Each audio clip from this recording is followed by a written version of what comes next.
Inagaw nila ang lahat ng pera ko ang asawa ko.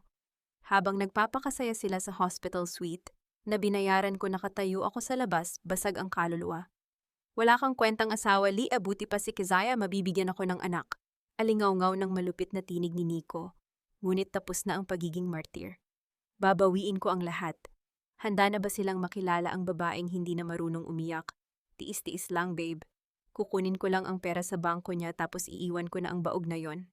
Nakatayo si Aurelia Manansala sa labas ng bahagyang nakawang na pinto ng banyo. Hawak ang mainit na plansa sa kanyang kanang kamay. Sa ilalim ng makinis na bakal, ay ang paboritong sutang polo ng kanyang asawang si Nico, ang damit na sadya niyang inayos, para sa mahalagang pagpupulong nito mamayang hapon. Ang bawat tiklop at haplos ng plansa ay may kasamang panalangin ng isang asawang naghahangad ng ikabubuti ng kanyang haligi ng tahanan. Ngunit sa pagdinig ng mga salitang tila matatalim na patalim na nagmula mismo sa bibig ng lalaking kanyang pinakamamahal, tumigil ang pag-ikot ng kanyang mundo. Umusok ang telang sutla ng mabilad ito ng matagal sa init ng bakal. Amoy sunog katulad ng biglaang pagkaabo ng 10 taong sakripisyo at pagmamahal ni Lia. Hindi siya sumigaw, hindi siya nagwala. Tanging ang pag-urong ng kanyang mga balikat at ang unti-unting pagmamanhid ng kanyang mga binti ang naging saksi sa pagkawasak ng kanyang kaluluwa. Ang malamig na hanging nagmumula sa lagusan ng hangin ay tila yelong tumusok sa kanyang lalamunan, pinipigilan ang anumang hikbing nais kumawala.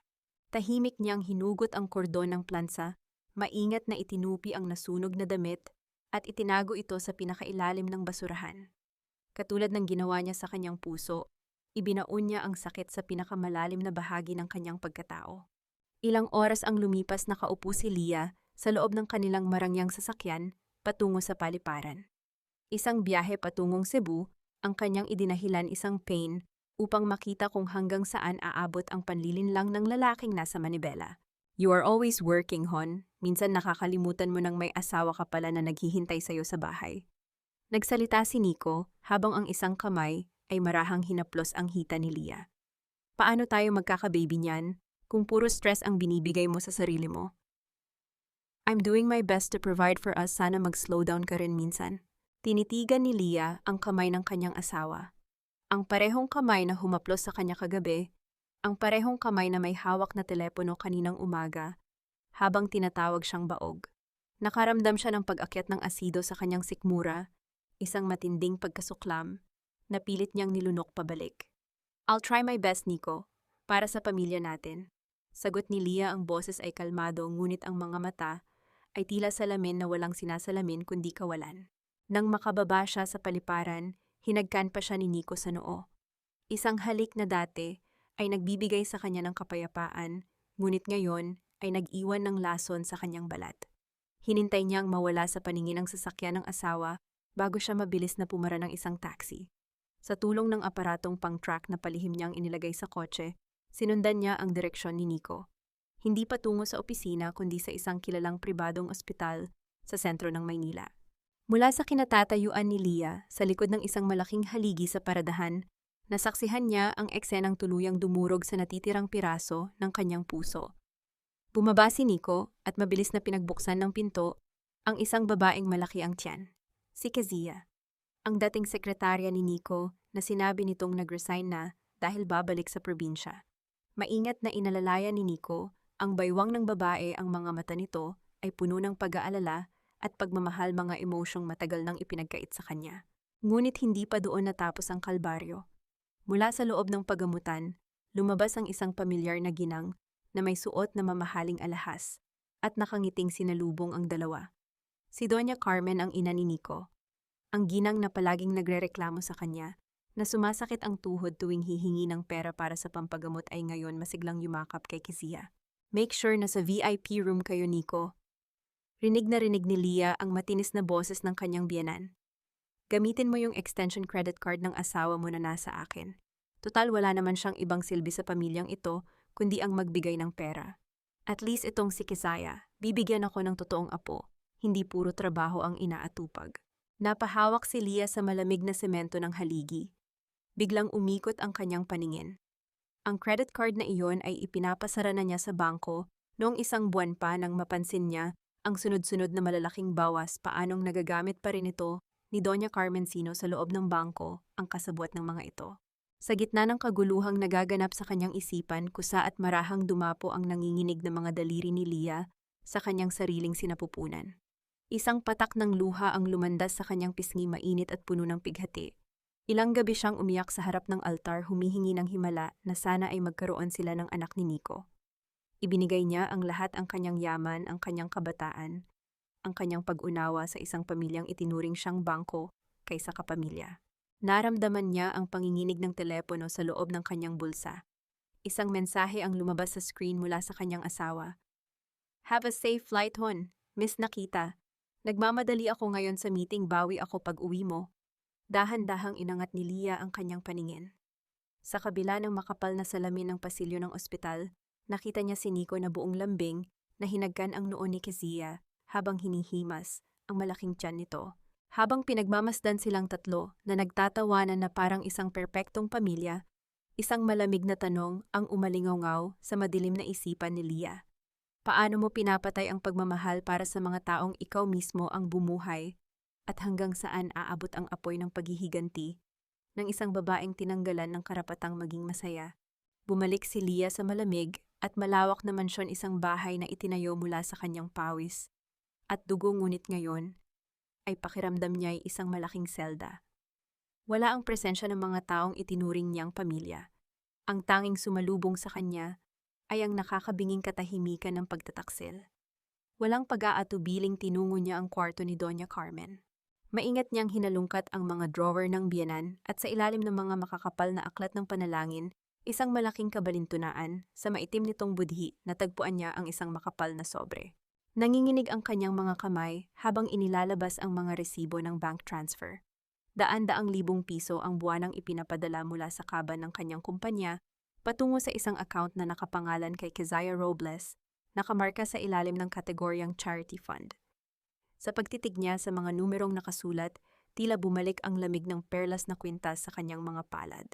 Ilang taon na ang nakalipas. Nang malungkot niyang isanla ang kaisa-isang pamana ng kanyang yumao na ina upang iligtas si Doña Carmen mula sa mga mapanganib na pinagkakautangan nito sa sugal. Umiiyak pa noon ang matanda, lumuhod, at tinawag siyang tagapagligtas ng pamilya Valmores.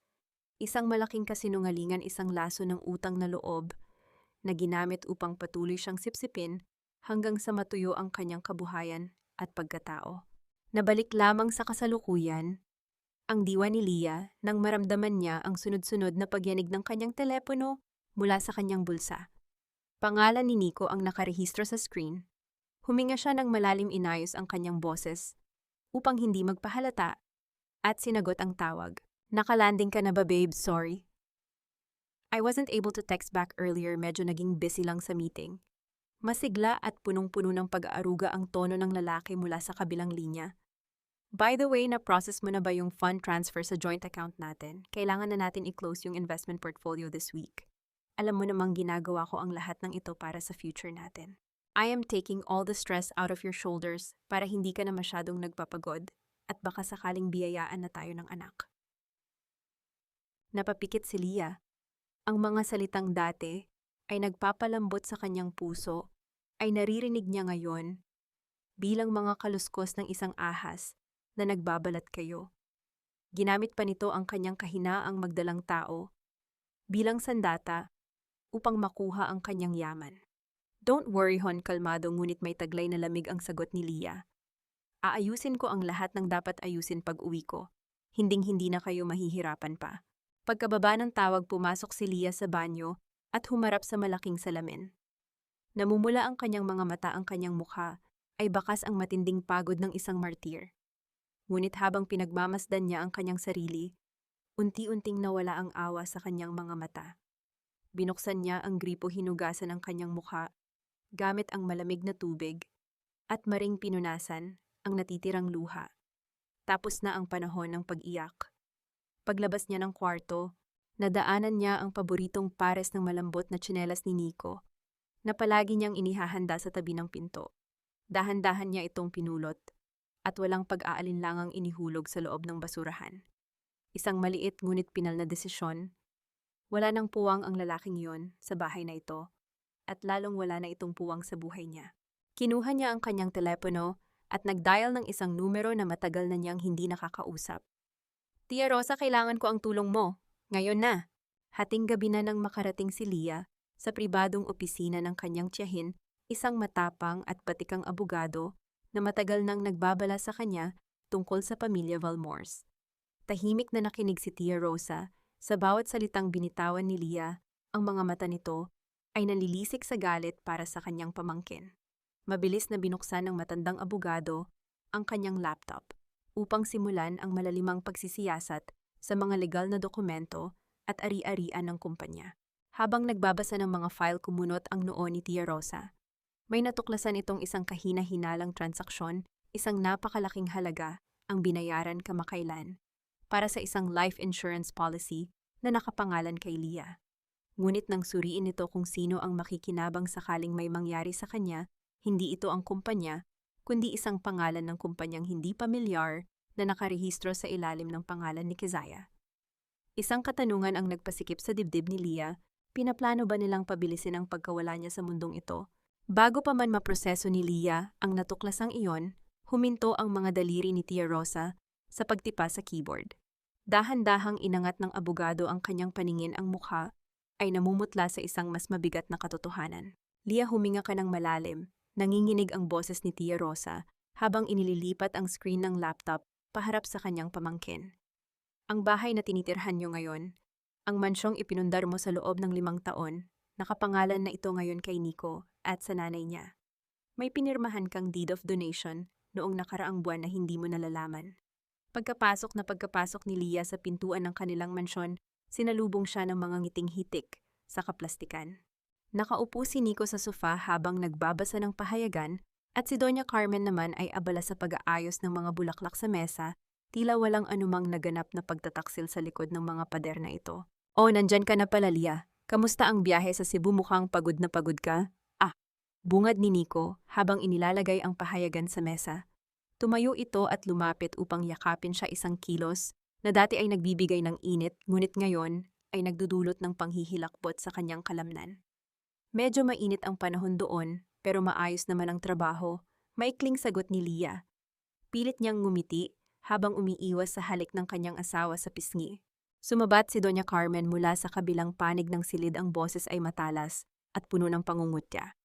"Dapat lang na maging maayos ang trabaho mo. Dahil kung hindi ka kikita ng malaki, paano natin mapapanatili ang buhay na nakasanayan natin dito? Hindi sapat na ikaw ang boss, dapat marunong ka ring mag-asikaso ng bahay. Tignan mo ang asawa mo, pagod na pagod sa trabaho, pero pag-uwi wala man lang mainit na hapunan." Nanatiling tahimik si Leah. Ramdam niya ang panginginig ng kanyang mga kamay sa loob ng kanyang bulsa, kung saan nakatago ang maliit na recording device na ikinabit niya sa ilalim ng hapagkainan kaninang umaga. Ang bawat salitang lumalabas sa bibig ng kanyang biyenan ay nagsisilbing gasolina sa apoy na unti-unting lumiliyab sa kanyang dibdib. Sa hapunan, ang kapaligiran ay lalong bumigat. Bawat pagkalansing ng kubyerto sa pinggan ay tila isang babala. Puno ng pagpapanggap ang bawat subo, bawat pagnguya at bawat pag-uusap. Inobserbahan ni Leah ang bawat kilos ni Nico. Ang lalaking ito ay isang bihasang aktor. Kaya nitong tumingin ng diretso sa kanyang mga mata habang nagkukwento ng mga kasinungalingan tungkol sa kanyang mga naging meeting. "Intindihin mo na lang si Mama Leah." Bulong ni Nico habang nagsasalin ng tubig sa baso ni Leah, ang boses ay puno ng mapanlinlang na lambing. "Ako nga nagtitiis para sa ting dalawa kahit pagod na pagod ako sa opisina. Alam mo namang mahal na mahal kita, kaya gusto ko lang na maging maayos ang lahat." Napatitig si Leah sa baso ng tubig. Ang manipis na kristal ay tila sumasalamin sa kanyang sariling mukha, isang babaeng matagal nang nabulag sa pagmamahal, ngunit ngayon ay gising na sa katotohanan. Dahan-dahan niyang inangat ang kanyang paningin at tumingin ng diretso kay Nico. "Tama ka, Nico. Gusto ko ring maging maayos ang lahat. Kaya nga siguro oras na para ayusin natin ang mga bagay na matagal na nating napabayaan," sagot ni Leah. Ang kanyang boses ay kalmado, tila isang mahinang awit bago ang isang malakas na kulog. Matapos ang hapunan, pumasok si Leah sa kanilang kwarto at nagkunwaring nagpapahinga. Nang masiguro niyang mahimbing na ang tulog ni Nico, tahimik siyang bumangon at nagtungo sa isang liblib na sulok ng mansyon. Inilabas niya ang kanyang telepono at ikinonekta ito sa maliit na device na nakatago sa ilalim ng hapagkainan. Ang unang tunog na lumabas sa kanyang earphone ay ang mahinang paghilik ni Nico na sinundan ng marahas na pagbuntong hininga ni Doña Carmen. "Huwag kang mag-alala, Boses ni Nico ang narinig niya. Boses na walang bakas ng pagmamahal na ipinakita nito kanina sa hapunan. "Pag nanganak si Kezia, ipapasok natin ang bata dito. Papalayasin natin ang baog na yan. Siya lang naman ang nagpapatakbo ng kumpanya, pero kapag naipatransfer na natin ang lahat ng assets sa pangalan ko, wala na siyang magagawa. Sa atin na ang lahat." Isang halakhak ng tagumpay mula sa matanda ang sumunod. "Siguraduhin mo lang na hindi ka mahuhuli. Ang babaeng yan kahit mukhang mahina ay tuso kapag napikon. Huwag kang magpahalata hanggat hindi natin hawak ang huling piraso ng lupa." Binitawan ni Leah ang kanyang telepono. Ang bawat salita ay tumagos sa kanyang puso, hindi bilang isang sugat, kundi bilang isang matalim na aral. Ang pagmamahal na inialay niya sa loob ng 10 taon ay naging isang madilim na selda, at ngayon oras na para buksan niya ang kandado. Nabalot ng dilim ang buong mansyon, tanging ang paminsan-minsang pag-ilaw ng kidlat ang nagbibigay ng saglit na liwanag sa labas ng bintana. Nakaupo si Leah sa madilim na sala, hawak ang isang baso ng malamig na tubig, habang pinakikinggan ng paulit-ulit ang nakaririmarim na pag-uusap ng mag-ina sa kanyang recording device. Bawat salita nila ay nagbabaon ng bagong pako sa kabaong ng kanyang pag-ibig. Biglang nagising ang katahimikan nang marahas na bumukas ang pinto ng kwarto ni Nico. Nakita ni Leah ang anino ng kanyang asawa na mabilis na naglakad patungo sa pinto, bitbit ang susi ng kanyang sariling sasakyan. Walang paalam, walang pag-aalintana kung magigising ba siya. Mabilis na tumayo si Leah at sinundan ang papalabas na sasakyan gamit ang kanyang tracking app. Muli ang tuldok sa screen ay tumigil sa kaparehong ospital kung saan niya nakita ang pagtataksil kaninang umaga. Ang tibok ng puso niya ay mabilis, ngunit ang kanyang isipan ay kalmado na tila yelo. Nang makarating siya sa ospital, nagtago siya sa isang madilim na kanto ng pasilyo, malapit sa delivery room. Mula doon kitang-kita niya ang pagdadalamhati at kaba sa mukha ni Nico.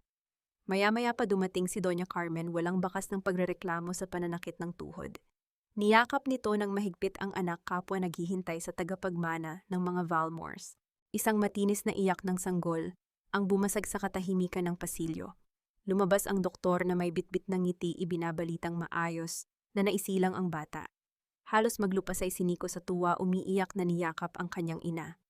"May anak na ako, may tagapagmana na tayo." Nakamasid lamang si Leah, mula sa malayo ramdam ang kirot sa bawat hikbi ng kaligayahan ng asawang hindi kailanman nagbigay ng ganoong emosyon sa kanya. Ngunit ang sakit ay mabilis na napalitan ng panggigilalas nang lumabas ang isang nurse, hawak ang bill para sa mga karagdagang gastos ng VIP suite at emergency procedures. Nakita niya si Nico na biglang namutla habang tinititigan ang halaga. Maya-maya inilabas nito ang kanyang telepono. Kasabay nito nag-vibrate ang telepono ni Leah sa loob ng kanyang bulsa. Tiningnan niya ang pangalan sa screen. Ang asawa niyang nagdiriwang para sa anak nito sa ibang babae ay tumatawag ngayon sa kanya upang hingin ang perang pambayad sa ospital.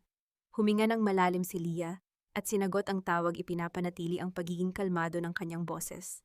"Hello hon, sorry kung nagising kita." Boses ni Nico na pilit ginagawang malambing, ngunit bakas ang pagmamadali. "Nasiraan kasi ako ng sasakyan dito sa may highway. Kinuha ng tow truck at kailangan ko ng cash. Naiwan ko yung wallet ko. Pwede mo bang i-transfer yung black card password mo sa akin, pampagawa lang?" Tinitigan ni Leah si Nico na nakatayo 15 metro lamang ang layo mula sa kanya nakatalikod, at pilit kinukubli ang panginginig ng boses. Ang lalaking ito ay walang konsensya, walang kaluluwa. "Nasiraan ka sa ang highway ka eksakto, Nico?" Tanong ni Leah, tinatansya ang lalim ng kasinungalingan ng lalaki. Dito lang malapit sa Alabang. Mahina ang signal hon. Just text me the password please, I really need it now." Pagsusumamo ni Nico, ang mga mata nito ay palipat-lipat ng tingin sa bill na hawak ng nurse. Hindi na nagdalawang isip si Leah. Binigkas niya ang 6 na numero ng kanyang black card na alam niyang matagal na niyang ipinasara matapos makipag-usap kay Tia Rosa. Gusto niyang makita kung paano mapapahiya ang lalaking ito sa harap ng mundo na kanyang pilit na binubuo mula sa kasinungalingan. Pagkababa ng tawag nakita ni Leah na mabilis na iniabot ni Nico ang isang credit card sa nurse. Ngunit ilang sandali lamang bumalik ang nurse na may dalang hindi magandang balita. Umiling ito at ibinalik ang card kay Nico. Namutla si Nico nakipagtalo sandali. At sa huli ay napilitang gamitin ang sariling debit card na alam ni Leah ay naglalaman lamang ng kakarampot na halaga na ibinigay nito noong nakaraang buwan bilang allowance. Tinalikuran ni Leah ang eksena. Wala nang luhang pumatak mula sa kanyang mga mata. Sa bawat hakbang niya palayo sa pasilyong iyon, pakiramdam niya ay unti-unting nakakalag ang mga kadenang itinali sa kanya ng pamilyang Valmores. Subalit bago siya tuluyang makaliko palabas, napadaan siya sa isang maliit na whiteboard na nakasabit sa gilid ng pinto ng delivery room kung saan nakasulat ang pangalan ni Keziah at ang impormasyon ng sanggol. Tumigil ang mundo ni Leah. Nakatitig siya sa nakasulat na blood type ng bata. Type O. Alam na alam ni Leah na parehong type AB silang mag-asawa, isang dahilan kung bakit hirap silang magkaanak. Imposibleng maging type O ang isang batang nagmula sa type AB na ama maliban na lamang kung napangiti si Leah, isang ngiting hindi umabot sa kanyang mga mata. Isang malamig at mapanganib na ngiti. Ang sanggol na pinagmamalaki at pinagdiriwang ni Nico ay hindi sa kanya. Habang naglalakad siya palabas ng ospital, naramdaman ni Leah ang paningin ng isang tao na nakatitig sa kanya mula sa malayo. Paglingon niya, nahagip ng kanyang mga mata ang mukha ni Keziah na ngayon ay inililipat sa isang wheelchair patungo sa recovery room. Nagtagpo ang kanilang mga paningin. Walang takot, walang pag-aalinlangan sa mga mata ni Leah. Si Keziah sa kabilang banda ay nanigas sa kanyang kinauupuan, ang mukha ay biglang nawalan ng kulay. Alam na ni Keziah na alam na niya, at iyon ang pinakamagandang simula ng katapusan. Dahan-dahang tumalikod si Leah mula sa pasilyo ng ospital bago pa man makarecover si Keziah mula sa pagkagulat. Hindi niya nais ang isang marahas na eksena sa loob ng isang pampublikong lugar. Ang kanyang galit ay hindi isang apoy na mabilis na nauupos, kundi isang bagang unti-unting nagpapainit sa kanyang bawat hakbang. Maayos ang kanyang pagkakalakad, ang bawat tunog ng kanyang sapatos sa makinis na sahig ng ospital ay tila isang ritmong nagpapatunay ng kanyang muling pagkabuhay. Kinaumagahan, hindi nag-aksaya ng panahon si Leah. Sa loob ng isang madilim na sasakyan na nakaparada malayo sa kanyang opisina, hinarap niya ang isang lalaking matagal na niyang pinagkakatiwalaan sa mga sensitibong impormasyon ng kumpanya, isang pribadong investigador. Inabot ni Leah ang isang maliit na plastic bag na naglalaman ng ilang hibla ng buhok na nakuha niya mula sa lumang suklay ni Nico, at ang isa pang bag na naglalaman ng isang piraso ng bulak na may bahid ng laway ng sanggol na palihim niyang nakuha bago siya lumabas ng ospital. Gawin mo ito sa pinakamabilis na paraan. Utos ni Leah, ang kanyang boses ay walang alinlangan. Gusto ko ng resultang hindi matitibag ng kahit na anong kasinungalingan. At isa pa, alamin mo ang lahat tungkol sa nakaraan ni Keziah Robles. Bawat sulok ng buhay niya, bawat taong nakasalamuhan niya, bago niya nakilala ang asawa ko. Pagpasok niya sa gusali ng kanyang kumpanya, sinalubong si Leah ng tensyon na tila kuryenteng dumadaloy sa bawat departamento. Hindi siya nagtungo sa kanyang opisina upang magpahinga. Sa halip, ipinatawag niya ang isang biglaang pagpupulong ng mga board members at department heads. Sa loob ng boardroom, tinitigan ni Leah ang mga mukha ng mga taong alam niyang matagal nang nagbubulag-bulagan sa mga maling gawain ni Nico. Simula ngayong araw, magkakaroon tayo ng malawakang restructuring, pahayag ni Leah habang inilalatag ang mga dokumento sa mesa. Ang bawat pagbagsak ng papel ay tila isang tunog ng hatol. Lahat ng mga proyektong hindi nagbibigay ng malinaw na resulta ay ititigil. At ang lahat ng mga tauhang hindi nakakasunod sa bagong pamantayan ng integridad ay kailangang umalis. Isa-isang binanggit ni Leah ang mga pangalan ng mga taong malapit kay Nico, mga tauhang alam niyang ginagamit nito upang mabulsa ang pondo ng kumpanya. Wala silang nagawa kundi ang yumuko at tanggapin ang kanilang pagkakasibak. Ang bawat salita ni Leah ay tila isang matalim na kutsilyo na pumuputol sa mga ugat na nagpapakain sa kapangyarihan ni Nico sa loob ng gusaling iyon. Nang matapos ang pagpupulong, bumalik si Leah sa kanyang sariling opisina. Dahan-dahan siyang naupo sa kanyang malaking silya, hinahaplos ang makinis na balat nito. Nararamdaman niya ang bigat at ang kapangyarihang taglay ng upuang iyon. Ngayon lamang niya napagtanto na sa loob ng 10 taon, hinayaan niyang si Nico ang magmistulang hari sa kanyang sariling kaharian, habang siya ay nananatili sa anino ng pagiging isang masunuring asawa. Ngunit ang kahariang iyon ay kanya at handa na siyang bawiin ang bawat piraso nito. Biglang bumukas ang pinto at pumasok si Nico. Ang mukha ay namumula sa galit at pagkalito. Lia, ano itong naririnig ko? Bakit mo tinanggal ang mga tauhan ko sa accounting at marketing? Hindi mo man lang ako kinonsulta. Ginagawa mo ba akong tanga sa harap ng mga empleyado natin? Tumingin si Lia kay Nico, ang kanyang mga mata ay kalmado at tila walang pakialam sa pagsabog ng asawa. Akala ko ba gusto mong gumaan ang trabaho mo, hon? Sabi mo sa akin pagod ka na. I'm doing this for you para makapag-focus ka sa mga importanteng bagay sa labas ng opisina. Gusto ko lang na hindi ka na ma-stress sa mga taong hindi naman nakakatulong sa atin. Nagtama ang kanilang mga paningin. Nakita ni Lia ang saglit na pagkataranta sa mga mata ni Nico, tila ba hindi nito alam kung paano sasagutin ang parehong linyang palagi nitong ginagamit upang manipulahin siya. Sa loob ng ilang sandali ang silence sa silid ay naging sapat na upang marinig ang mabilis na paghinga ni Nico. But still, Lia, you should have asked me. Mahinang sabi ni Nico pilit na ibinabalik ang control sa kanyang boses. Huwag kang mag-alala, Nico. Lahat ng ginagawa ko ay para sa kapakanan ng pamilya natin. Di ba iyon naman ang palagi mong sinasabi, sagot ni Lia na may kasamang matamis ngunit mapanganib ng ngiti. Nang lumabas si Nico ng silid, tumunog ang telepono ni Lia. Isang mensahe mula sa kanyang investigador ang lumitaw. May nahanap kaming record. Si Kezia Robles ay may dating karelasyon, nakakalabas lang ng kulungan noong nakaraang taon. Sila ay madalas pa ring magkita sa isang lihim na apartment sa labas ng syudad. Bago pa man maproseso ni Lia ang balitang iyon, isang tawag mula kay Tia Rosa ang pumasok. Ang boses ng kanyang tiyahin ay puno ng pagmamadali at babala. Lia, kailangan mong kumilos ngayon din. Ang accountant na pinagkakatiwalaan ni Nico ay kasalukuyang nasa bangko. May sinusubukan silang ilipat na 50 milyong piso patungo sa isang offshore account. Kapag hindi natin ito naharang sa loob ng susunod na 10 minuto, mawawala na ang perang iyon ng tuluyan. Walang aalis na pera sa kumpanyang ito hanggat hindi ko iginagalaw ang aking panulat. Malamig ang boses ni Lia habang kausap ang manager ng kanilang main branch sa telepono. Sa loob ng kanyang marangyang opisina, hindi siya mapakali. Ang bawat segundo ay tila isang butil ng buhangin na mabilis na nauubos sa isang hourglass. Sa kabilang linya, humihingi ng paumanhin ang bank manager na halatang naguguluhan sa magkasalungat na utos mula sa dalawang pinakamataas na opisyal ng kumpanya. I am the primary signatory, Mr. Cruz. I don't care kung anong authorization letter ang hawak ng accountant ni Nico. Flag that transaction as potential fraud immediately. Isa sa ilalim ko ang lahat ng corporate accounts sa isang forensic audit simula ngayong oras na ito, pagpapatuloy ni Lia. Ang kanyang daliri ay mariing nakadiin sa ibabaw ng kanyang mesa. Ang dulo ng kanyang kuko ay nagiiwan ng maliliit na marka sa makinis na kahoy. Nang maibaba niya ang tawag, naramdaman ni Lia ang bugso ng adrenaline na dumadaloy sa kanyang mga ugat.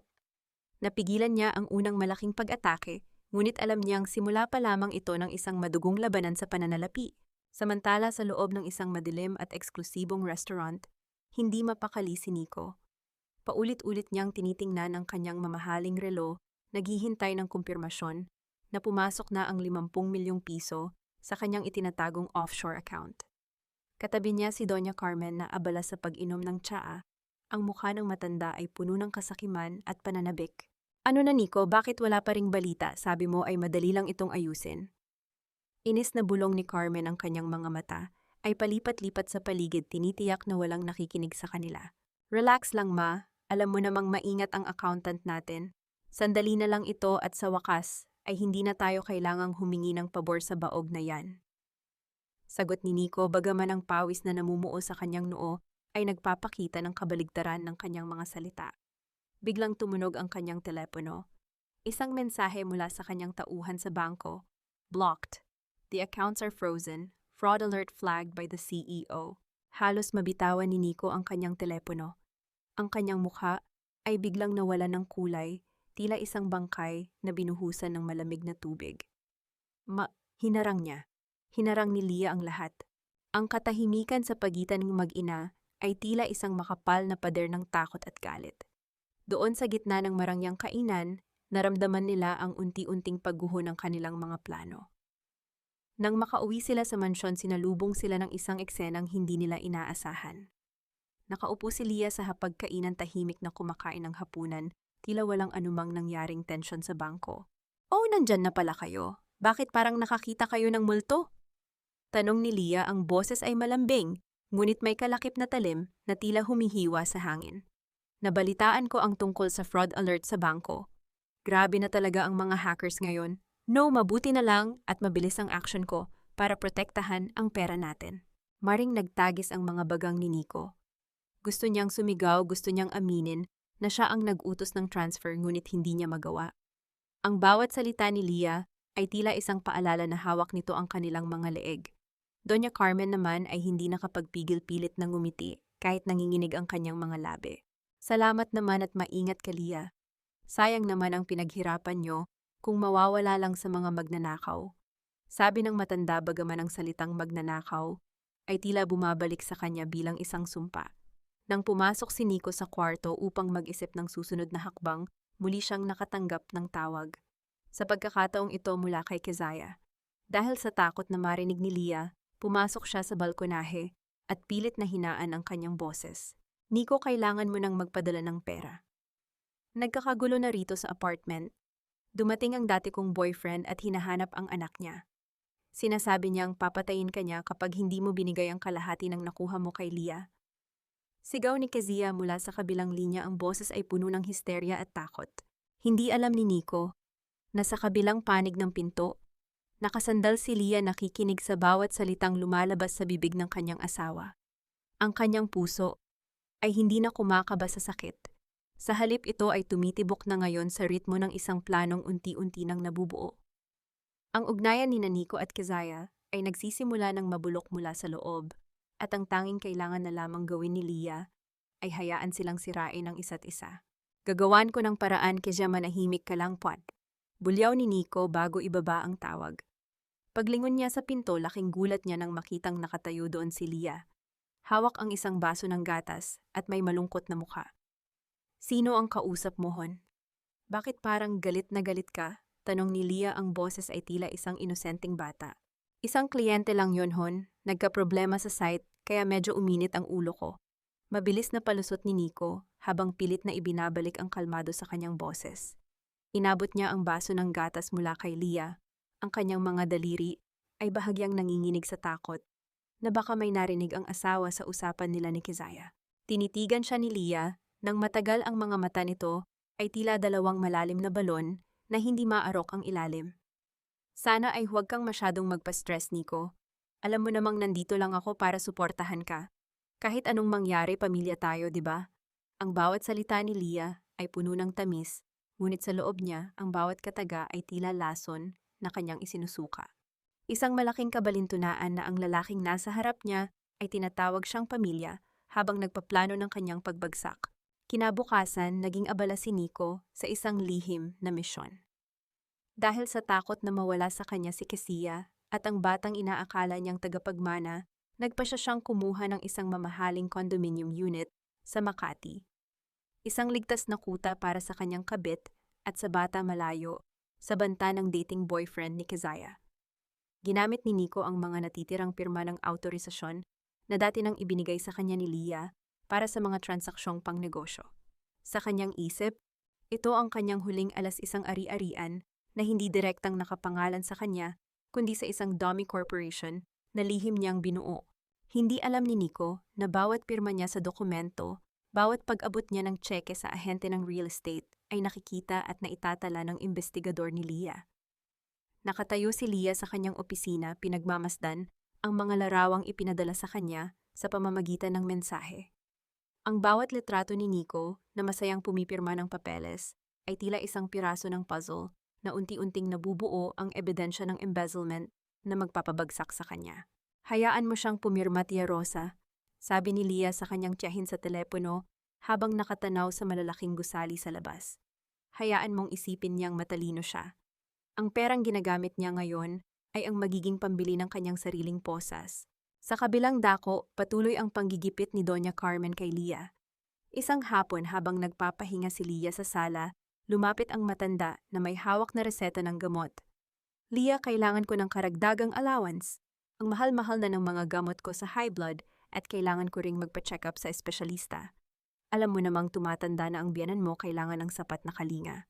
Alam ni Leah na ang perang hihingi ng matanda ay mapupunta lamang sa mga gamit ng sanggol ni Kezia, ngunit hindi siya nagpakita ng kahit anong pagdududa. Sige po ma, magpapadala ako ng pera sa account nyo. Gusto ko ay palagi kayong malakas para makita nyo pa ang mga sorpresang darating sa pamilyang ito. Isang mapait na ngiti ang sumilay sa labi ni Leah nang makita ang kislap ng kasakiman sa mga mata ni Carmen. Ang matanda ay tila isang buwayang hindi nabubusog sa grasya ng iba. Matapos makuha ang gusto mabilis na lumabas ang matanda, hindi alintana ang kunwaring sakit ng katawan upang dalhin ang grasya sa kanyang tunay na paboritong manugang. Nang gabi ring iyon habang mag-isang kumakain ng hapunan si Leah, nakatanggap siya ng isang video mula sa kanyang investigador. Ito ay kuha mula sa CCTV ng condominium na binili ni Nico. Nakita niya si Kezia na pumasok sa unit, ngunit ilang minuto ang lumipas, isang lalaking nakasuot ng itim na jacket ang sumunod dito. Ang lalaki ay may matitigas na anyo at bakas sa mukha. Ang galit ito ang lalaking binabanggit ni Kezia. Nakakalabas lang ng kulungan. Mula sa loob ng condominium, narinig ang mga muffled na sigaw at tunog ng pagkabasag ng mga gamit na inilarawan ng investigador sa kanyang ulat. Ang panganib ay hindi na lamang legal para kay Nico. Ito ay naging pisikal na rin. Biglang pumasok si Nico sa mansyon pawis na pawis at tila hinahabol ng kung anong kinatatakutan. Hindi niya napansin si Leah na nakaupo sa dilim. Mabilis siyang tumakbo patungo sa kanilang kwarto at nagsimulang maghalungkat sa kanilang vault. Nico, bakit parang nagmamadali ka? Mahinang tanong ni Leah mula sa pintuan na naging sanhi ng pagtalon ni Nico sa gulat. Leah, wala ito. May kailangan lang akong kunin na mahalagang dokumento para sa opisina. Nauutal na sagot ni Nico habang itinatago ang isang makapal na bundle ng cash sa kanyang bag. Tinitigan ni Leah ang bag ng kanyang asawa. Alam niyang ang perang iyon ay gagamitin ni Nico upang patahimikin ang dating boyfriend ni Kezia. Sigurado ka bang ayaw mong tulungan kita, Hon? Mukhang malaki ang problema mo. Hindi na kaya ko ito, sigaw ni Nico. Bago mabilis na lumabas ng kwarto, halos mabangga na niya ang pinto sa pagmamadali. Nang mawala na ang tunog ng sasakyan ni Nico, dahan-dahang lumapit si Leah sa vault na naiwang nakabukas. Kinuha niya ang kanyang telepono at tinawagan si Tia Rosa. Tia, kailangan na nating ilabas ang mga dokumento tungkol sa pagmamay-ari ng mansyon. Oras na para ipaalala sa kanila kung sino ang tunay na may-ari ng lahat ng ito. Ngunit bago pa man makasagot si Tia Rosa, nakatanggap si Leah ng isang hindi kilalang tawag. Ang boses sa kabilang linya ay malamig at puno ng pananakot. Mrs. Valmores, kung gusto mong makitang buhay pa ang asawa mo, pumunta ka sa address na itetext ko sa'yo. Magdala ka ng mas maraming pera kaysa sa dinala niya. Ang boses sa kabilang linya ay parang kalawang na kumakaskas sa bakal, magaspang malamig at walang bakas ng awa. Nanatiling kalmado si Leah, ang kanyang paghinga ay tila banayad na agos ng tubig sa kabila ng nagbabadyang bagyo. Hindi siya sumigaw, hindi siya nagmakaawa. Sa halip, dahan-dahan niyang ibinaba ang telepono at tumingin sa labas ng bintana, kung saan ang ulan ay tila mga luhang dumadaloy sa salamin. Tia Rosa, tumawag sila. Mahinang sabi ni Leah sa kanyang tiyahin na nasa kabilang linya pa rin ng isa pang telepono. Hawak nila si Nico sa condominium na binili niya para kay Kezia. Gusto nila ng pera kapalit ng buhay niya. Leah, huwag kang pupunta ng mag-isa. Hayaan mong ang pulis ang humawak nito. Babala ni Tia Rosa, ang boses ay puno ng kaba para sa pamangkin. Hindi, Tia. Ito ang pagkakataong hinihintay ko. Gusto kong makita ng sarili kong mga mata kung paano gumuho ang palasyong itinayo niya mula sa mga kasinungalingan, sagot ni Leah. Ang kanyang tinig ay may talim na tila kayang humiwa sa kadiliman ng gabi. Bit-bit ang isang itim na bag na naglalaman ng pera. At ang kanyang recording device, tinungo ni Leah ang nasabing address. Ang gusali ng condominium ay bago at marangya, ngunit para kay Leah, ito ay isang monumento ng pagtataksil. Bawat hakbang niya sa lobby, bawat pag-akyat ng elevator, ay tila isang mabigat na pasanin na unti-unti niyang binibitawan. Pagdating niya sa pintuan ng unit, naririnig niya ang mga muffled na sigaw mula sa loob. Marahang itinulak ni Leah ang pinto na hindi nakakandado. Ang amoy ng takot ay humahalo sa amoy ng alak at sigarilyo sa loob ng silid. Doon sa gitna ng sala, nakita niya si Nico, ang lalaking minahal niya, ng 10 taon, na nakaluhod sa sahig, duguan ng labi at nanginginig ang buong katawan. Sa tabi nito ay si Kisaya na umiiyak habang yakap ang kanyang sanggol, at sa harap nila ay ang lalaking nakasuot ng itim na jacket, si Marlon, na may hawak na matulis na bagay. Andito na ang asawa mong bayani, Nico. Pangutya ni Marlon habang nakatingin kay Leah. Mrs. Valmores, ang ganda mo pala sa personal. Sayang napunta ka sa basurang ito. Leah, tulungan mo ako, ibigay mo na ang pera sa kanya. Please gawin mo ito para sa akin. Para sa baby. Pagsusumamo ni Nico, ang boses ay basag at puno ng desperasyon. Tinitigan ni Leah si Nico. Ang lalaking ito, kahit nasa harap na ng kamatayan, ay nakuha pa ring gamitin ng baby bilang panakip butas sa kanyang mga kasalanan. Isang matinding pagkasuklam ang gumapang sa dibdib ni Leah. Lumapit siya at inilapag ang bag ng pera sa mesa, malayo sa kanila. Narito ang pera, Marlon. Kunin mo na yan at umalis ka na. Sabi ni Leah, ang kanyang boses ay walang anumang emosyon. Mabilis na sinuri ni Marlon ang pera. Sabi ko na nga ba hindi mo matitiis ang asawa mo? Pero alam mo ba, Mrs. Valmores, ang asawa mo binalak niyang kunin ang lahat ng pera mo para tumakas silang dalawa ni Kezia sa ibang bansa. Ginamit ka lang niya. Alam ko, maikling sagot ni Leah na ikinagulat ni Nico at Marlon. Nilingon ni Leah si Kezia na nanginginig sa sulok. Kezia, sabihin mo sa kanya ang totoo. Sabihin mo kay Nico kung kanino talaga ang batang yan. Biglang natahimik ang paligid. Ang tanging naririnig ay ang malakas na paghinga ni Nico at ang mahinang iyak ng sanggol. Tumingin si Kezia kay Marlon, pagkatapos ay kay Nico, at sa huli ay yumuko ito habang umiiyak ng mas malakas. Nico, sorry. Hindi sa'yo ang bata. Anak namin ito ni Marlon bago pa siya makulong, pag-amin ni Kezia na tila isang malakas na pagsabog sa loob ng silid. Parang gumuho ang langit kay Nico. Ang tanging dahilan kung bakit niya pinagkatiwalaan si Kezia, ang tanging tagapagmana, na ipinagmalaki niya sa kanyang ina, ay isa palang malaking panlilinlang. Napatitig si Nico sa bata. Pagkatapos ay kay Leah, ang kanyang mukha ay larawan ng isang taong nawalan ng katinuan. Hindi totoo yan, Leah, nagsisinungaling siya. Niloloko nila tayo. Sigaw ni Nico, pilit pa rin kumakapit sa anino ng kanyang mga pangarap. Tapos na ang palabas, Nico. Malamig na sabi ni Leah. Binayaran ko na si Marlon para pakawalan ka, hindi dahil mahal kita, kundi dahil gusto kong mabuhay ka. Para makita mo ang sarili mong pagbagsak. Gusto kong maramdaman mo ang bawat segundo ng pagkawala ng lahat ng bagay na ninakaw mo sa akin. Kinuha ni Marlon ang pera at mabilis na lumabas kasunod si Kezia. Nabitbit ang bata, iniwan ang isang wasak na Nico sa sahig. Tumayo si Leah, inayos ang kanyang suot at humarap sa pinto. Leah, Uru, please. Huwag mo akong iwan dito. Pagsusumamo ni Nico, sinusubukang hawakan ang laylayan ng damit ni Leah. Humarap si Leah sa huling pagkakataon. Ang bawat sentimo na ibinigay ko kay Marlon ay ibabawas ko sa settlement ng divorce natin. At ang mansion bukas na bukas din, kailangang umalis na kayo ng nanay mo. Dahil ang bahay na yon ay hindi na pagmamay-ari ng isang Valmores. Habang naglalakad si Leah palabas ng condominium, naramdaman niya ang malamig na simoy ng hangin sa kanyang mukha. Sa wakas, ang bigat na dinala niya sa loob ng 10 taon ay tila naglaho na kasabay ng usok ng gabi. Ngunit sa kanyang pagbaba sa lobby, nakita niya ang kanyang biyenan, si Doña Carmen, na naghihintay sa kanya. Ang mukha ay puno ng pagkukunwari at takot. Leah, anak, ano ang nangyari sa itaas? Ligtas ba ang apo ko? Ligtas ba si Nico? Tanong ng matanda habang humahawak sa braso ni Leah.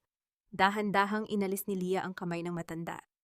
Wala kayong apo, Doña Carmen, at ang anak niyo naroon siya sa itaas, kasama ang lahat ng mga kasinungalingang itinuro niyo sa kanya. Wala kang puso, Leah.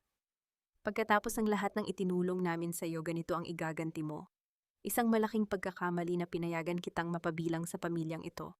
Ang tinig ni Doña Carmen ay umalingaw-ngaw sa malawak na lobby ng condominium, puno ng puot at kawalan ng pag-asa. Ang kanyang mukha, na dati ay puno ng kapalaluan, ay ngayon ay nabahira ng pulang kulay ng galit. Ngunit si Leah ay nanatiling nakatayo, ng tuwid ang kanyang mga kamay ay payapang nakapatong sa kanyang mamahalin na bag. Walang bakas ng takot o pagsisisi sa kanyang mga mata. Itinulong, ang ibig niyo bang sabihin ay ang pagwaldas ng pera ko para sa mga sugal niyo at ang pagsuporta sa pangangaliwa ng anak niyo? Tanong ni Leah, ang boses ay kalmado, ngunit bawat salita ay tumatama na parang latigo. Hindi niyo ako pamilya, Doña Carmen. Ako ang inyong bangan ng yaman, ang inyong ATM na walang hangganan. Pero ngayong gabi sarado na ang bangko. Tinalikuran ni Leah ang matanda na naiwang tulala at nanginginig sa galit. Pagdating niya sa mansyon, hindi siya nag-aksaya ng panahon. Tinawagan niya ang kanyang mga tauhan at inutusang ilabas ang lahat ng gamit ni Nico at Carmen mula sa master's bedroom at guest room. Ang bawat mamahalin na damit, bawat sapatos na binili gamit ang kanyang pera ay maayos na inilagay sa mga itim na plastic bag at itinambak sa gitna ng sala. Leah, anong ibig sabihin nito? Bungad ni Carmen nang makarating ito sa bahay, humihingal at halos himatayin sa nakikita. Bakit nakatambak ang mga gamit namin dito? Bahay namin ito. Bahay ito ng anak ko.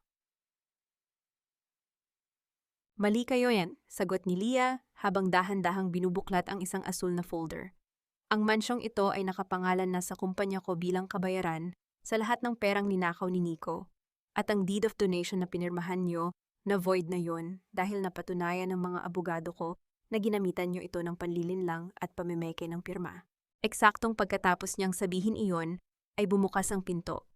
Pumasok si Nico na tila isang basang sisiw, madumi ang suot, magulo ang buhok, at ang mga mata ay puno ng kawalan.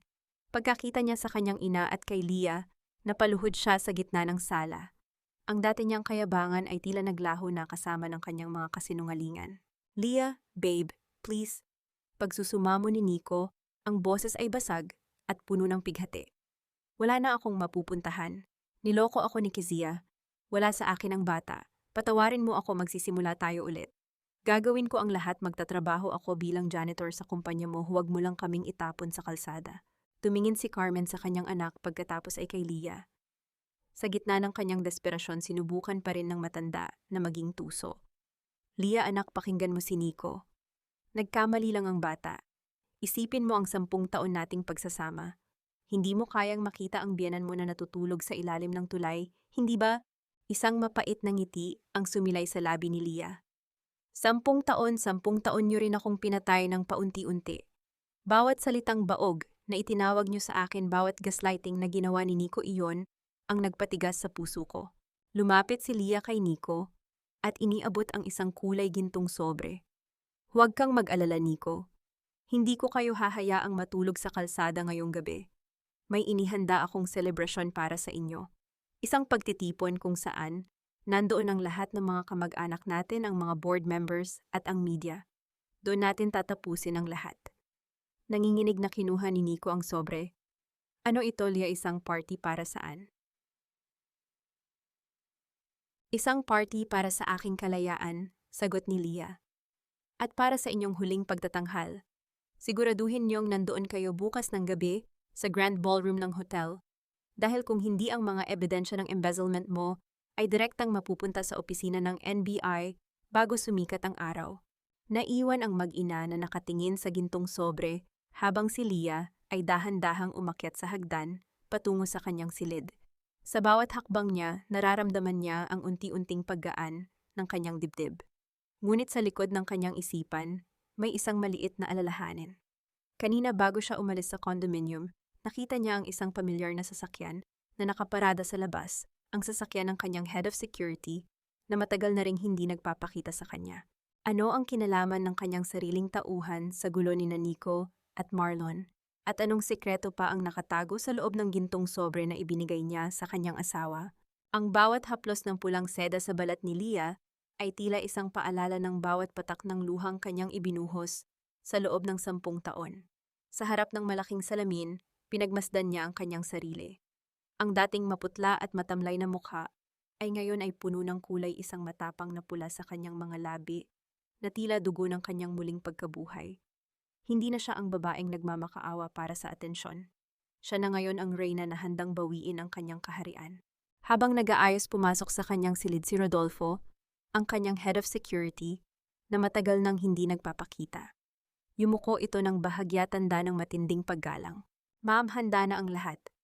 Ang bawat camera sa loob ng ballroom ay konektado na sa inyong system.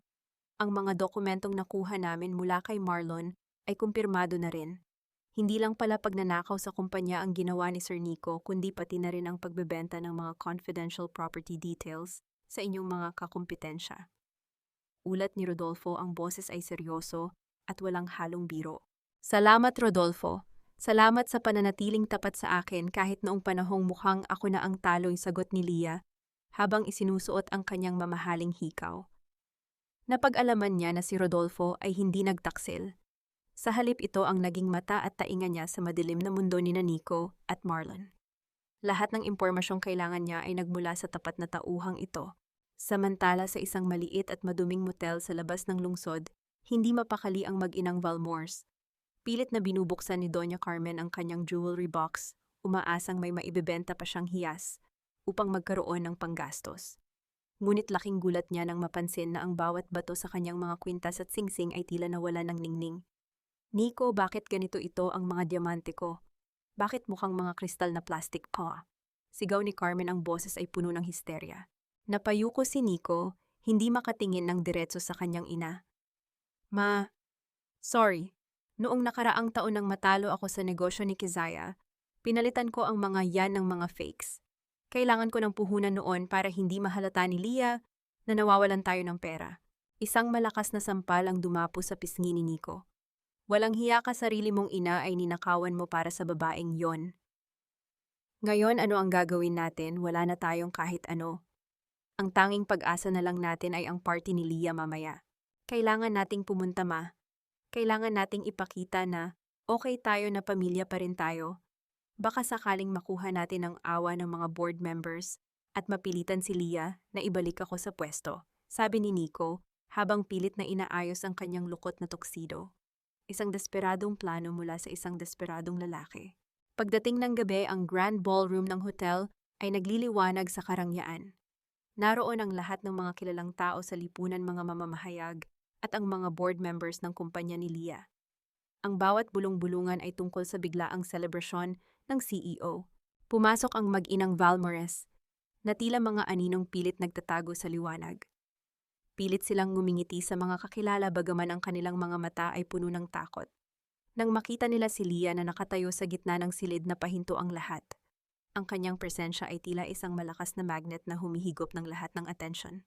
Good evening, everyone, simula ni Leah sa harap ng mikropono. Ang boses niya ay umalingaw-ngaw sa buong silid, malamig at puno ng awtoridad. Ngayong gabi nagtipon-tipon tayo, hindi lang para sa tagumpay ng ating kumpanya, kundi para sa isang espesyal na pagtatanghal. Isang kwento tungkol sa tiwala, pagtataksil, at ang katotohanang matagal nang itinatago sa dilim. Naramdaman ni Nico ang panlalamig ng kanyang mga kamay. Tumingin siya sa malaking screen sa likod ni Leah. Nico, Carmen, lumapit kayo rito sa harap. Utos ni Leah, ang kanyang mga mata ay direkta sa dalawa. Tutal kayo naman ang mga bida sa palabas na ito. Dahan-dahang naglakad ang mag-ina patungo sa stage, habang ang libu-libong mga mata ay nakatingin sa kanila. Sa bawat hakbang, nararamdaman ni Nico na tila lumiliit ang mundo.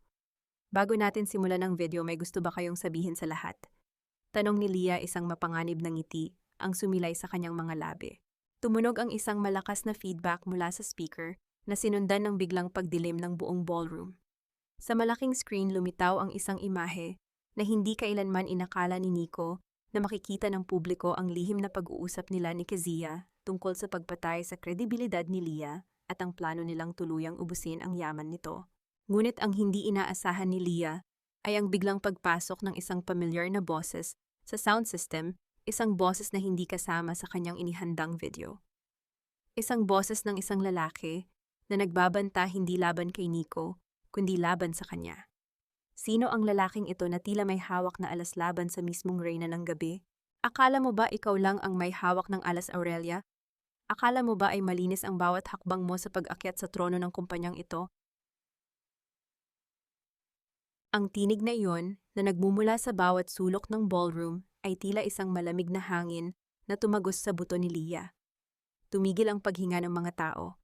Ang mga bulong-bulungan ay napalitan ng isang nakakabinging katahimikan.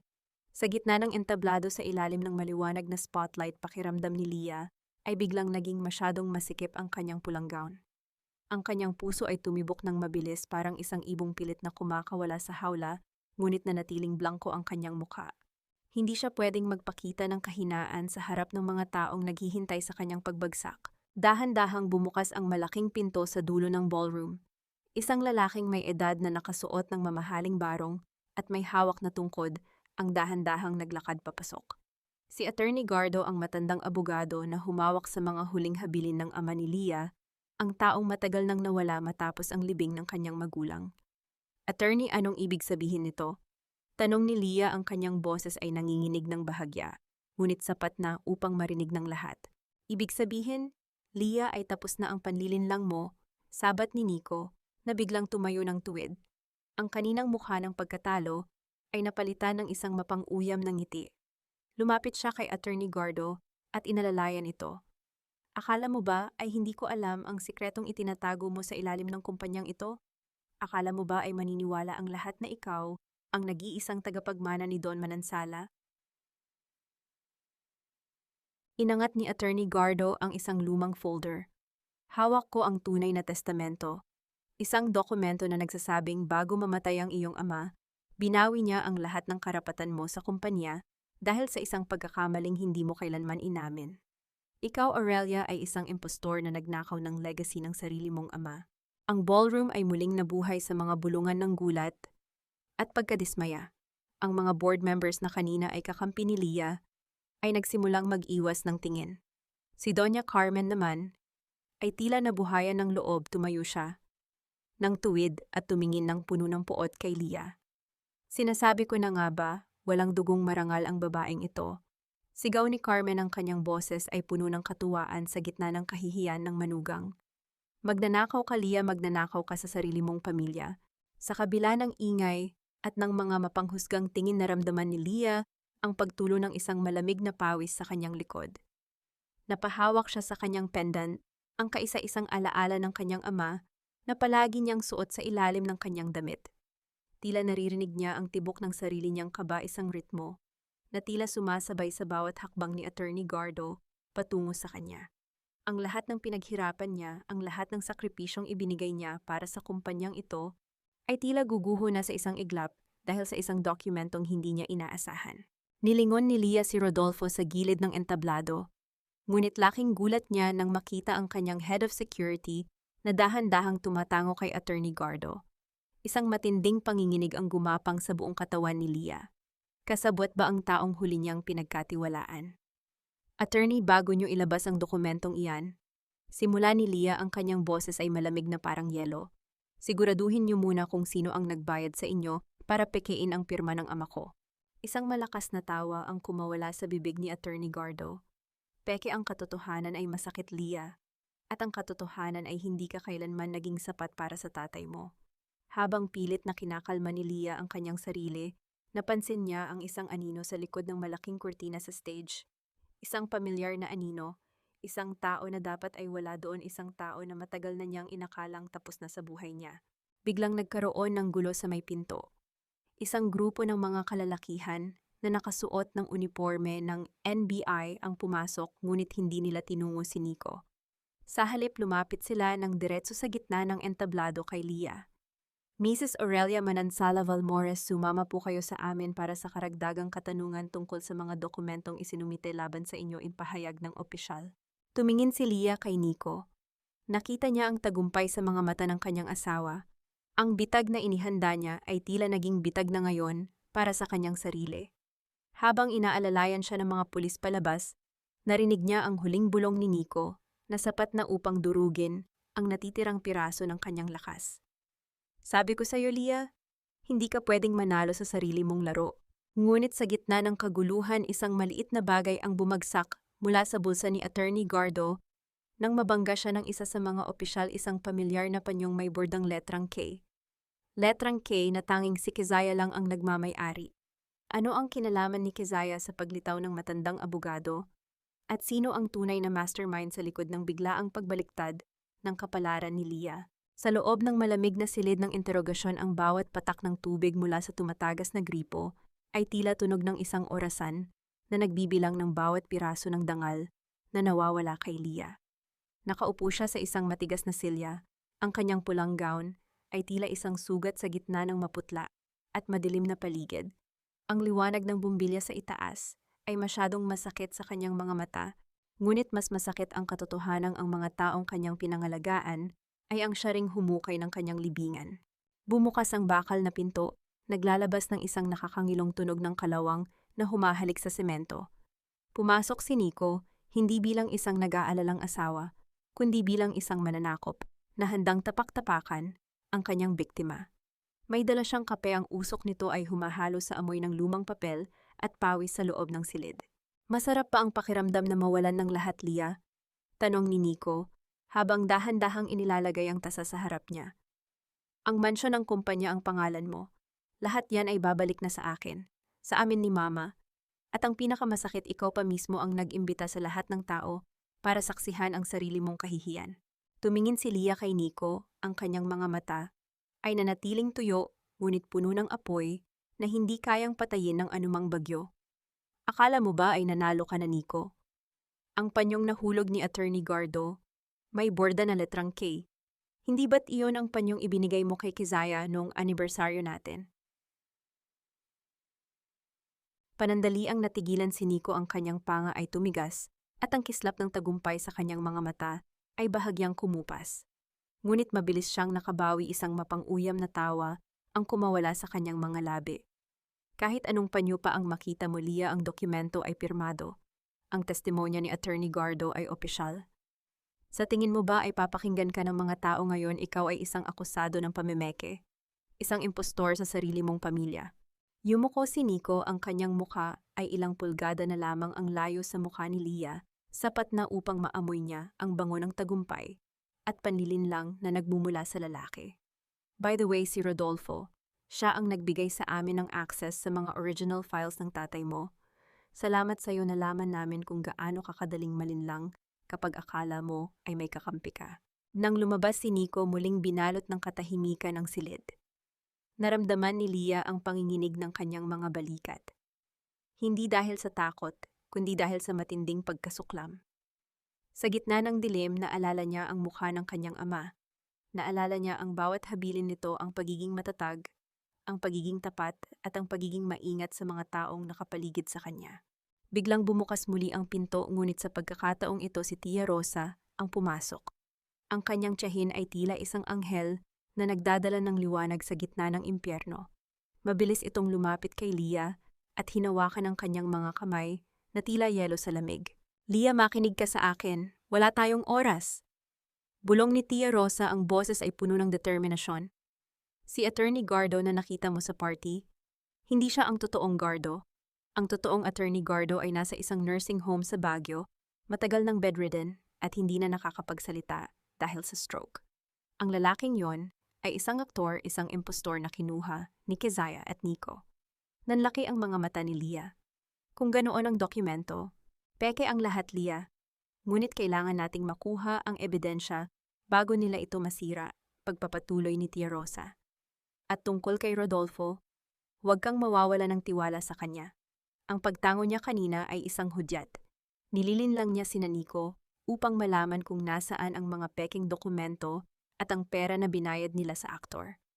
Naramdaman ni Lia ang muling pagtibok ng pag-asa sa kanyang dibdib. Ang bagyo ay hindi pa tapos, ngunit ngayon ay alam na niya kung paano ito lalabanan. Tiya, kailangan nating mahanap ang aktor na yon. Bago siya itumba ni Nico, sabi ni Lia, ang kanyang boses ay muling nagkaroon ng awtoridad. Ngunit bago pa sila makagawa ng susunod na hakbang, isang malakas na tunog ng sirena ang narinig sa labas ng gusali. Isang pulis ang pumasok at hinarap sila ng may seryosong mukha. Mrs. Valmores, may bagong impormasyon kaming natanggap. Si Attorney Gardo, ang lalaking nag-akusa sa inyo kanina, natagpuan siyang wala ng buhay sa likod ng hotel ilang minuto. Matapos kayong madala rito, ang balitang iyon ay tila isang malakas na kulog na yumanig sa bawat hibla ng pagkatao ni Lia. Namatay ang impostor na si Gardo. Ang tanging tao na maaaring magpatunay sa panlilinlang ni Nico ay wala na, at sa mga mata ng batas si Lia ang may pinakamalaking motibo upang patahimikin ito.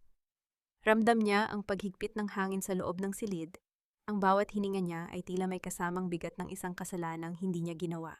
Mrs. Valmores, kailangan naming malaman ang lahat ng naging huling pag-uusap ninyo ni Gardo.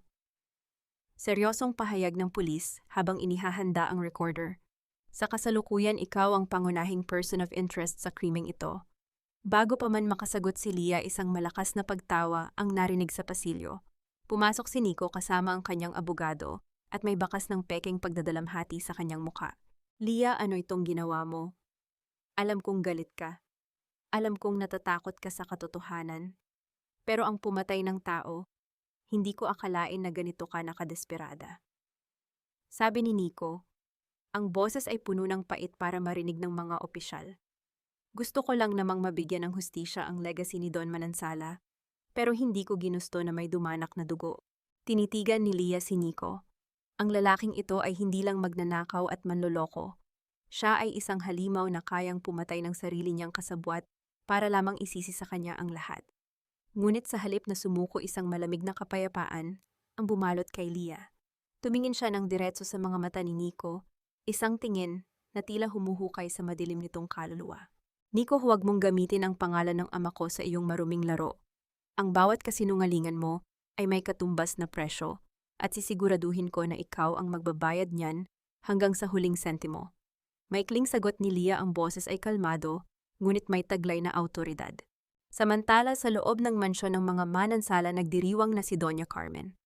Hawak ang isang baso ng mamahaling wine na pagmamay-ari ni Leah, masaya niyang pinapanood ang mga katulong na nag-iimpake ng huling gamit ng kanyang manugang.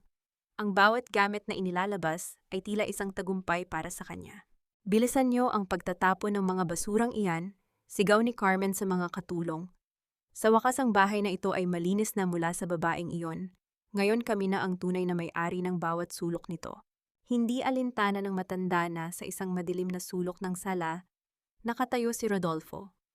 Pinagmamasdan nito ang bawat kilos ni Carmen, habang maingat na may kinakalikot sa likod ng malaking painting ni Don Manansala.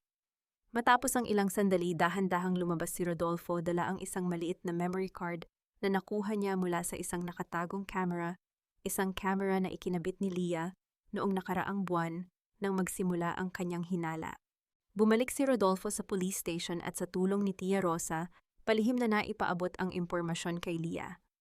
Nang muling pumasok ang pulis sa silid ng interogasyon, ang mukha nito ay hindi na puno ng pagduda kundi ng pagtataka. Mrs. Valmores, may bagong ebidensyang lumabas.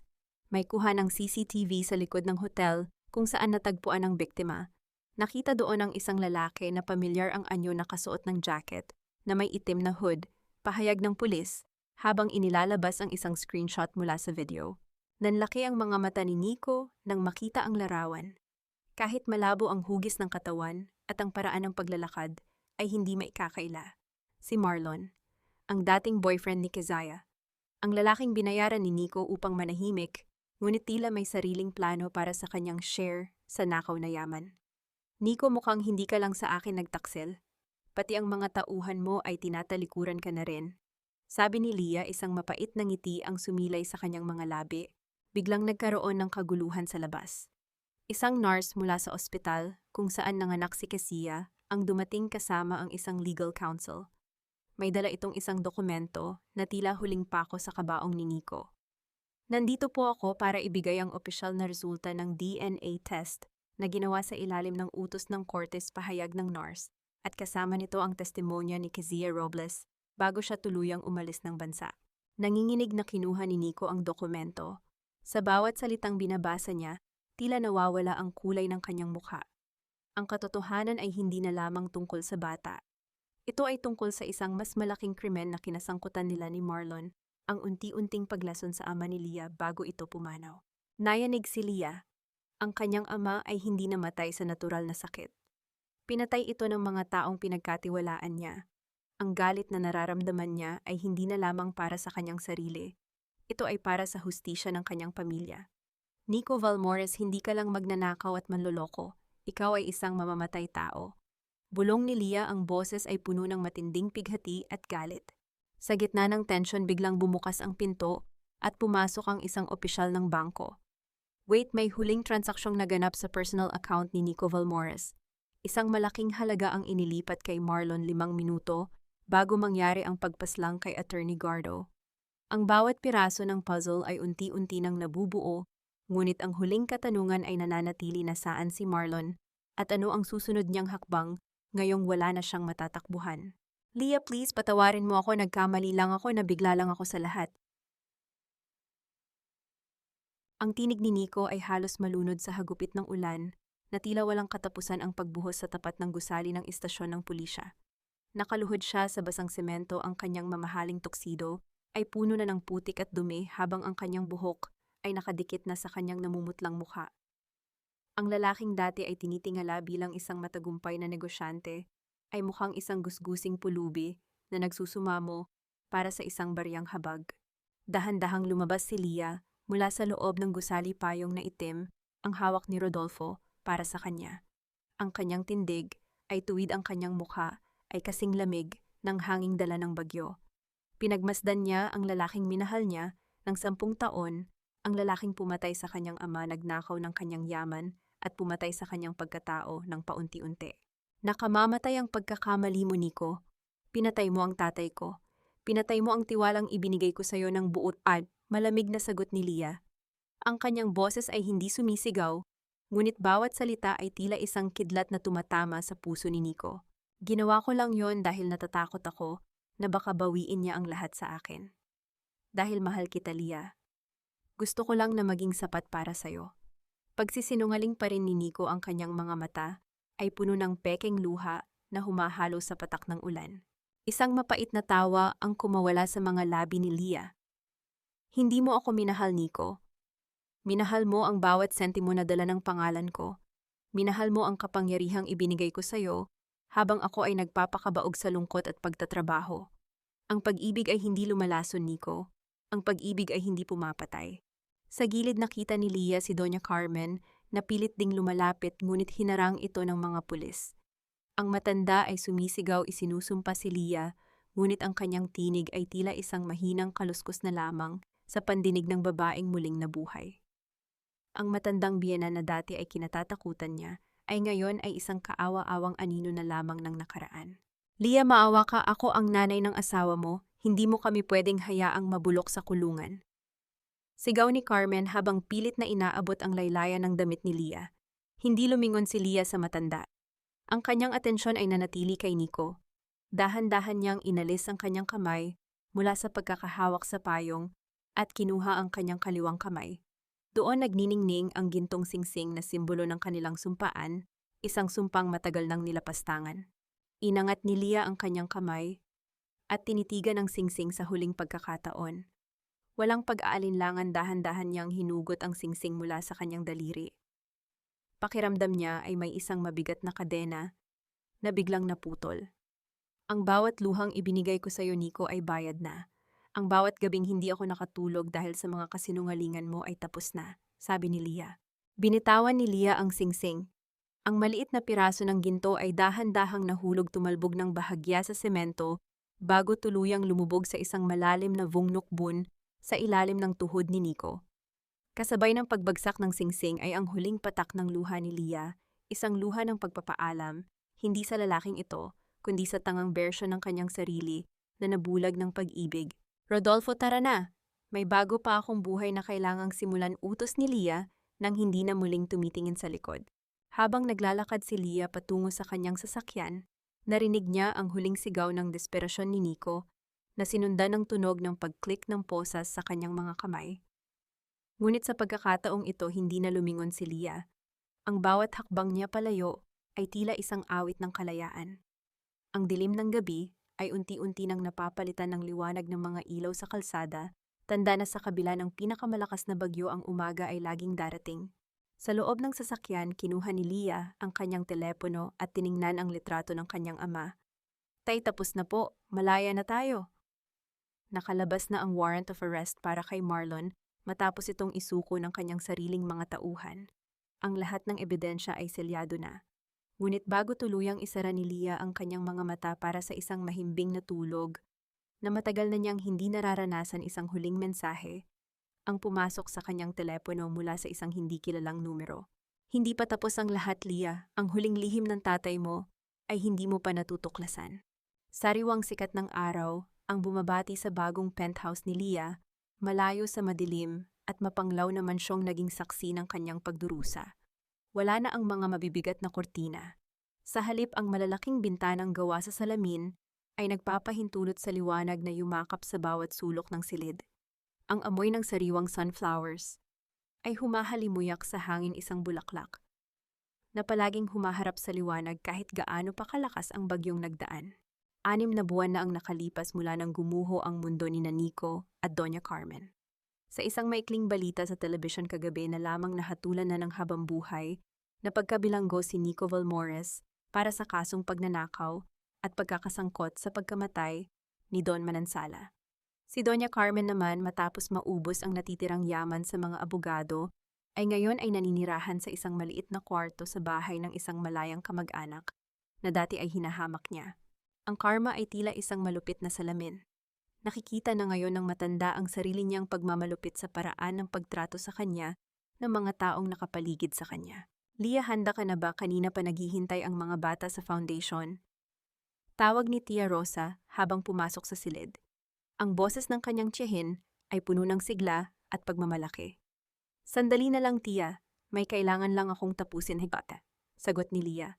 Kinuha niya ang isang lumang susi na ibinigay sa kanya ni Rodolfo noong nakaraang linggo, ang susi sa lihim na vault ng kanyang ama na binabanggit sa misteryosong mensahe. Matapos ang mahabang paghahanap, natagpuan niya ito sa ilalim ng isang nakatagong sahig sa lumang opisina ni Don Manansala. Sa loob ng vault walang ginto o pera. Ang tanging nandoon ay isang makapal na notebook at isang sulat na may sulat kamay ng kanyang ama. Dahan-dahang binasa ni Lia ang bawat salita. Doon niya nalaman ang huling lihim. Alam ng kanyang ama ang pagkatao ni Nico bago pa man sila ikasal. Ngunit hinayaan niya ang tadhana dahil alam niyang si Lia ay may taglay na lakas na mas higit pa sa anumang yaman. Ang notebook ay naglalaman ng mga plano para sa isang orphanage, isang pangarap ni Don Manansala para kay Lia. Sa huling bahagi ng sulat nakasaad ang mga salitang nagpaluha sa kanya, Lia, hindi man ikaw ang nagluwal ng bata mula sa iyong sinapupunan, ikaw ang magiging ina ng libu-libong bata na nangangailangan ng pagmamahal.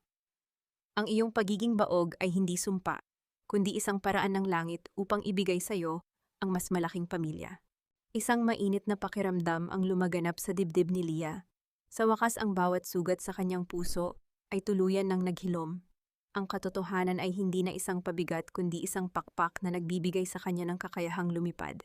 Pagdating niya sa foundation, sinalubong siya ng malalakas na tawag at yakap ng mga bata.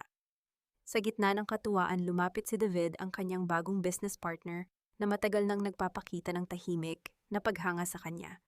Isang matangkad na lalaki na may mabubuting mata at isang ngiting tila nagbibigay ng kapayapaan. "You look radiant today, Lia," sabi ni David, habang dahan-dahang inilalagay ang kanyang kamay sa balikat ni Lia. Hindi ito isang mapanangkilik na hawak kundi isang pagkilala sa kanyang lakas. Handa na ang lahat para sa groundbreaking ng bagong wing ng school. "Salamat, David. Salamat sa pananatili sa tabi ko." Tugon ni Lia, ang boses ay may bakas ng matamis na pananabik na matagal na niyang hindi nararamdaman. Ang maliit na kislap ng kilig ay gumapang sa kanyang sistema, isang paalala na ang pag-ibig ay maaari pa palang maging ligtas at tapat. Magkasabay nilang pinanood ang paglubog ng araw sa Manila Bay mula sa bakuran ng foundation. Ang langit ay napuno ng kulay ube kahel at ginto, isang obra maestrang tanging ang panahon lamang ang makakalikha. Naisip ni Lia si Nico at Doña Carmen sa huling pagkakataon. Wala na siyang galit. Wala na siyang puot.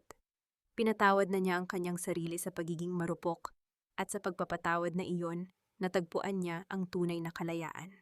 Ang pag-ibig ay hindi laging tungkol sa paghahanap ng ibang tao para buuin ka. Minsan ang pag-ibig ay ang pagbuo sa sarili mo mula sa mga piraso ng pagkawasak hanggang sa maging isa kang kuta na hindi na kayang buwagin ng kahit anong bagyo. Habang ang huling sikat ng araw ay naglalaho, huminga ng malalim si Lia at dahan-dahang ipinikit ang kanyang mga mata. Sa gitna ng katahimikan, narinig niya ang tawa ng mga bata at ang tibok ng sarili niyang puso, isang pusong hindi na muling magpapaapi. Isang pusong handa ng muling magmahal sa paraang tama at nararapat. Ang umaga ay narito na, at sa pagkakataong ito si Lia, ang mismong liwanag. Isang taon ang mabilis na lumipas, na tila isang ilog na dahan-dahang humuhugas sa mga bakas ng putik sa dalampasigan. Nakatayo si Aurelia sa harap ng isang malaking puting gusali na may nakaukit na gintong mga titik, Bahay Kalinga Manansala. Ito ang katuparan ng pangarap ng kanyang ama at ang naging kanlungan ng kanyang sariling paghilom. Sa bawat sulok ng lugar na ito, ang tunog ng pag-iyak ay napalitan na ng mga awit ng pag-asa at ang bawat bata rito ay naging bahagi ng pamilyang matagal niyang hinangad. Sa loob ng kanyang opisina, isang huling liham ang dumating mula sa pitan. Hindi na kailangang tingnan ni Leah ang pangalan ng nagpadala upang malaman kung kanino ito galing. Hawak ang sobre naramdaman niya ang magaspang na papel sa kanyang mga daliri, ngunit wala na ang panginginig o ang galit na dati ay sumasakal sa kanyang dibdib. Hindi na niya binuksan ang liham. Sa halip, marahan niya itong inihulog sa loob ng paper shredder. Ang tunog ng pagkapunit ng papel ay tila huling paalam sa isang kabanata ng kanyang buhay na wala ng puwang sa kanyang kasalukuyan. Napagtanto ni Leah na ang patawad ay hindi laging para sa taong nagkasala sa iyo. Ang pinakamahalagang patawad ay ang ibinibigay mo sa iyong sarili, patawad sa pagiging bulag, patawad sa pagpayag na tapak-tapakan ng iyong dangal, at patawad sa paniniwalang ikaw ay kulang dahil lamang sa mga salita ng iba. Sa pagpapatawad niya sa kanyang sarili, natagpuan niya ang tunay na kapayapaan. Ang kapayapaang hindi nakadepende sa yaman o sa pagkakaroon ng asawa, kundi sa katotohanang siya ay buo sapat at karapat-dapat. Leah, hinahanap ka na ng mga bata. Oras na para sa hapunan. Malambing na tawag ni David mula sa pintuan. Ang kanyang tinig ay tila isang mainit na kumot sa gitna ng malamig na gabi. Ngumiti si Leah at dahan-dahang tumayo. Pinagmasdan niya ang kanyang refleksyon sa salamin, isang babaeng may mga mata na puno ng ningning, hindi ng luha. Ang kanyang balat ay wala na ang bakas ng pagod at ang kanyang tindig ay kasing tatag ng isang muog. Ang aral na nais niyang iwan sa bawat babaeng nakikinig sa kanyang kwento ay simple lamang. Huwag mong ubusin ang iyong sarili para buuin ang isang taong ang tanging layunin ay sirain ka. Ang halaga ng isang babae ay hindi nasusukat sa kanyang kakayahang magluwal ng anak o sa pagiging masunuring asawa, kundi sa kanyang tapang na tumayo at lumaban para sa kanyang sariling kaligayahan. Ang tuwat, pagkawasak ay isang pagkakataon para sa muling pagbuo ng isang mas maganda at mas matibay na bersyon ng iyong pagkatao. Lumabas si Leah ng silid, iniwan ang anino ng nakaraan sa loob ng madilim na sulok. Habang naglalakad siya patungo sa ingay at saya ng kanyang bagong pamilya, naramdaman niya ang banayad na haplos ng hangin sa kanyang mukha. Wala nang hiya, wala nang takot. Meron lamang pag-asa at ang walang hanggang pasasalamat sa bawat unos na nagturo sa kanya kung paano sumayaw sa ilalim ng ulan. Ang gabi ay payapa at ang bukas ay kasing liwanag ng kanyang mga pangarap. Sa wakas, ang buong kirot ay naging isang kirot na may katuturan. Si Aurelia Manansala ay hindi na lamang isang biktima ng pagtataksil. Siya na ngayon ang arkitekto ng kanyang sariling kaligayahan.